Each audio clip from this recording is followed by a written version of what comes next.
আরুজ আলী মাতুব্বর।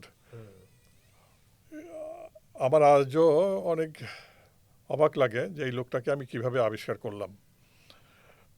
আমাকে তখন মামুন ভাই, মানে আব্দুল্লাহ আল মামুন, একদিন বললেন যে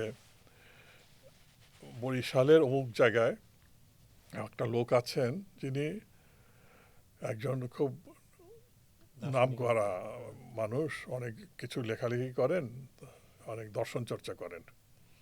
তা তুমি প্রচ্ছদ দেবে নাকি আনতে পারো কিনা দেখো। তো আমাকে তখন আমি ওনার ঠিকানা সংগ্রহ করার চেষ্টা করি। খায়রুল আলম সবুজ, যে উনি কিন্তু তার মোটামুটি ঠিকানা জানতেন। তো উনি আমাকে দেন।